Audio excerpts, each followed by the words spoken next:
qui est tout à fait un phénomène unique dans l'histoire, mais les Oradour sur Glane en Algérie, français, ceux qui disaient, c'est une comparaison absurde, et ceux qui disaient, oui, c'est vrai, il y a eu des actes comparables. Qu'est-ce que vous dites, vous?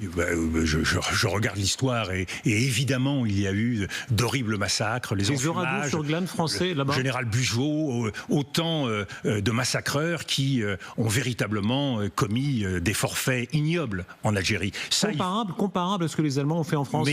Mais oui, les enfumages, quand on enfermait dans des souricières des populations algériennes, oui, c'était comparable. Et donc, je crois qu'il faut, vous savez, Oradour-sur-Glane, c'est à quelques kilomètres d'un des villages de ma famille. Donc, j'ai, à 6 ans, 7 ans, pu découvrir la réalité de ce qu'est Oradour-sur-Glane. Donc, je mesure bien l'horreur que cela représente. Ce point est très important, parce qu'effectivement, quand on dit c'est comparable à ce qu'il y a eu à Oradour-sur-Glane, on mesure bien que l'histoire a un sens.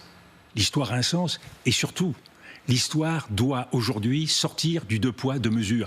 Il est facile à l'extrême droite de considérer que tout ça, après tout, c'est rien, qu'on ne faut pas en rajouter. Rappelez-vous que dans la relation avec l'Algérie, la fameuse loi de 2005 a été véritablement une insulte vis-à-vis de toute une série de peuples d'Afrique, quand nous avons voulu considérer qu'il y avait toutes sortes de bienfaits à la colonisation. Donc oui, nous sommes dans un temps où il faut être respectueux de la mémoire des autres, reconnaître la souffrance des autres. Et ce que je crois être le propre de la France, c'est cette humanité, cette capacité à puiser en nous-mêmes la force, et il n'y a rien d'humiliant, il n'y a rien qui ressemble à une forme de repentance ou de soumission. Au contraire, c'est trouver en soi la force. Quand Jacques Chirac, à peine arrivé à l'Élysée, en juillet 1995, fait le discours du Veldiv, en dénonçant un crime la responsabilité de l'État français. Ces mots-là... Pour les Juifs français. Ces mots-là, pour les Juifs français... Ce que Mitterrand a toujours refusé.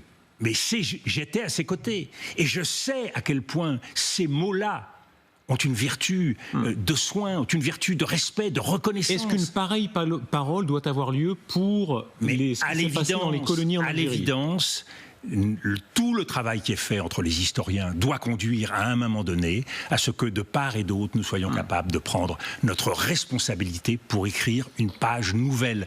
Donc toute la question, c'est quel est le chemin pour sortir de tout cela? Et malheureusement, ceux qui sont aujourd'hui retenus en Algérie payent le prix de cette histoire douloureuse et complexe. Vous plaidez pour une France non